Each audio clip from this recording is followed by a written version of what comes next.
আসসালামু আলাইকুম বন্ধুরা, সবাই কেমন আছেন? আশা করি ভালো আছেন। তো আজ বেশ কিছুদিন ধরে একটি সমস্যা দেখা দিচ্ছে, সেটা ইমো। তো আমরা বাংলাদেশে ইমো জানে না বা ইমো ব্যবহার করে না এমন লোকই পাওয়া যায় না। মনে হয় শতকরায় 95% লোকই আমরা ইমো ব্যবহার করি।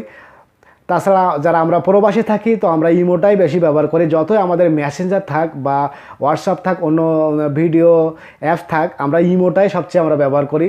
তো দেখবেন আর কিছুদিন ধরে ইমোটা বন্ধ হয়ে আছে। তো আমি যখন ফেসবুকে প্রবেশ করি বা ফেসবুকটা আমি যখন লগ ইন করি, অনেকে দেখি ওখানে পোস্ট করে যে আমার ইমোটা বন্ধ হয়ে গেছে, কেন বন্ধ হয়েছে, যদি কেউ সমাধান দিতে পারেন তাহলে আমাকে বলবেন। তো তারা অনেকে জানে না যে তারা মনে করে তার ইমোটাই খালি বন্ধ হয়ে আছে। না, এটা বাংলাদেশের সবার ইমোটাই আপাতত বন্ধ হয়ে আছে। তো আমার মনে হয় এটা অনেক এই মুহূর্তে অনেক লোড পড়ছে, যার কারণে দেখবেন এখন ইমোতে অনেক নতুন নতুন ফিচার চলে আসছে, যেটা আগে ছিল না।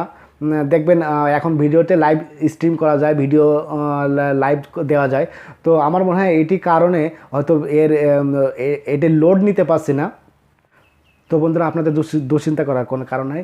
কিছুদিনের ভিতরে আশা করা যায় এই অ্যাপটি বা এই ইমোটি আপনারা পুনরায় ফিরে পাবেন। আপনারা পুনরায় আপনাদের প্রিয়জনের সঙ্গে কথা বলতে পারবেন। তো এই জন্য আজকে আপনাদের সামনে এই আলোচনা করছি। অনেকে দুশ্চিন্তায় আছেন। সবশেষে একটি কথা, যারা আমার চ্যানেলে নতুন এসেছেন, আমার চ্যানেলটি যারা সাবস্ক্রাইব করেননি, তারা দয়া করে সাবস্ক্রাইব করে নিন এবং পাশে থাকা বেল আইকনটি অন করে দিন। তো সাবস্ক্রাইব করলে কী হবে, আমরা যখন নতুন কোনো ভিডিও আপলোড দেওয়ার সঙ্গে সঙ্গে এটি আপনার হাতে পৌঁছে যাবে, এটি সঙ্গে সঙ্গে আপনার মোবাইলে দেখাবে। তো আপনি ভিডিওটি আপনি সঙ্গে সঙ্গে দেখতে পারবেন। আর আমাকে কমেন্ট করবেন, শেয়ার করবেন ভিডিওটি কেমন হয়েছে। আজকের মতো এখানে, আল্লাহ হাফেজ।